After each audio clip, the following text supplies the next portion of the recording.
Hey guys, Flying from Earth to Lens here, and today we're talking gear, more specifically my documentary kit. Documentary work is a huge part of what I do, and I have recently shared 2 documentaries that I shot this year, and I got a lot of questions about what gear I use and how. So in this video what I want to do is go over the kit that I use for those projects and why I chose those items. All links will be in the description as well. This is a documentary kit, but it doesn't mean that it can't be used for short films, travel content or anything else. And whilst it is based around the BMPCC 6K, most of the accessories can be used with different cameras. Before I start, don't forget to subscribe if you want to see more videos like this one, and let's jump into it.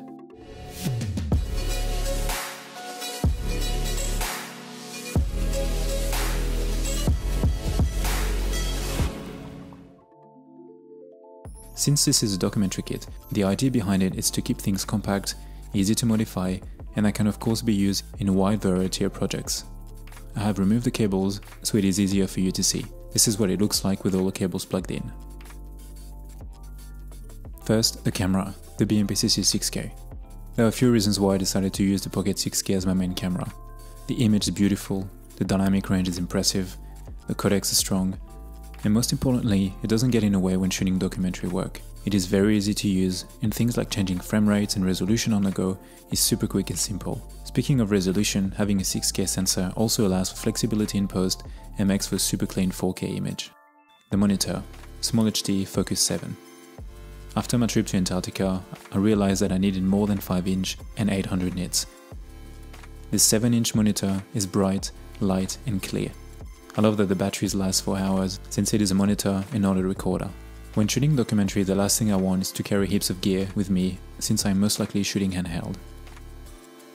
The arm is also very helpful in making quick angle position changes. It makes focusing super easy even in bright conditions. Shooting that surf doco with that crazy light would have been a lot harder without this monitor. The battery, the Core SWX Powerbase Edge. Over the past year, this has become my most essential piece of equipment for documentary work. I can work without slow motion, without 6K, and even without a ton of lenses. The battery solution is crucial for this type of work. On my C200 this wasn't an issue since the batteries lasted for hours. For the BMPCC 6K however, it is a different story. I do use the internal Canon ones for travel and personal content, but anytime I shoot docu work or client work, I just use the Core battery. It gives me between 2.5 hours and 3 hours of shooting time per charge. And even when I was shooting in Antarctica, that didn't change. The last thing you want during a shoot is to run out of battery and miss a shot. In documentary work, this usually means that that moment is gone forever.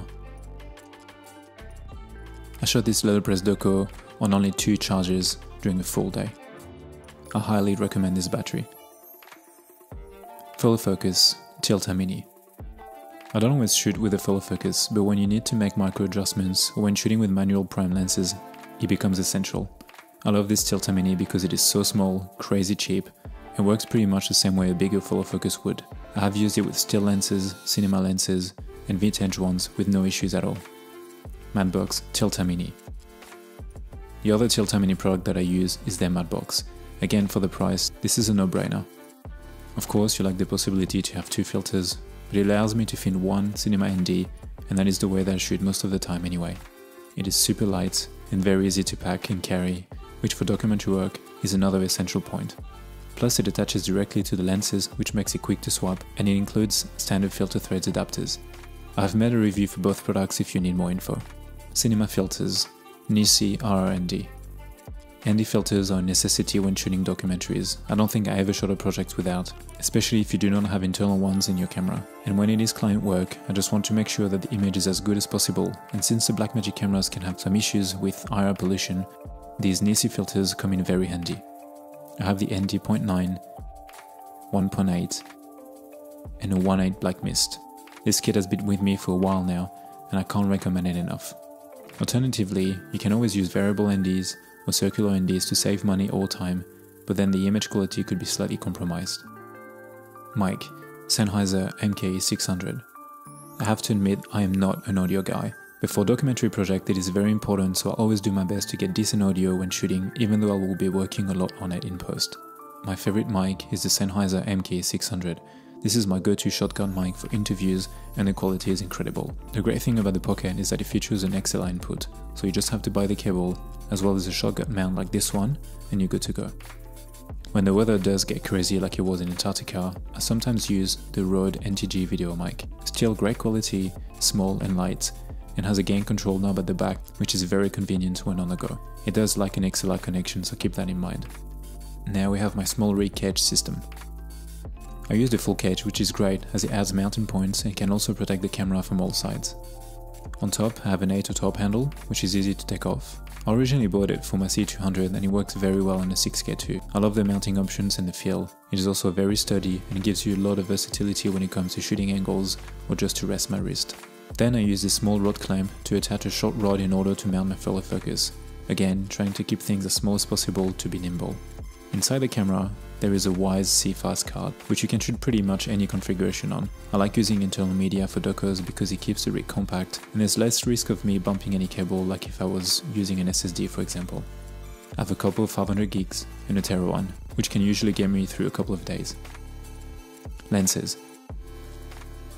Now one of the biggest part of a documentary kit is of course lenses, but it is quite hard to pick just one or two since each project is different. Most of my docu work is done using Canon lenses and there are a few reasons for that.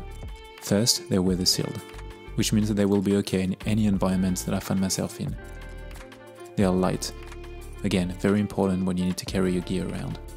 They are zoom lenses, which means that they are versatile and cover a wide variety of shoots. And they have IS. This is very useful depending on your subject of course. This footage from my last surf doco would have looked a lot different if they didn't have IS since I was shooting handheld. My go-to lenses are the 16-35, 70-200, 24-105, all f4. Of course I also shoot documentaries on primes like this letterpress one that I shot with my vintage Contax Zeiss lenses. And I also use the Sigma 18-35 a lot, especially for interviews, indoor and low light conditions. As you can see, it is a pretty simple and compact setup that gives you all you need to shoot high quality documentaries, whether or not you're by yourself or part of a crew. You can also mount this whole kit onto a shoulder rig for extra support, or use an easy rig when shooting for long periods of time like I do. You can also strip it down for gimbal work.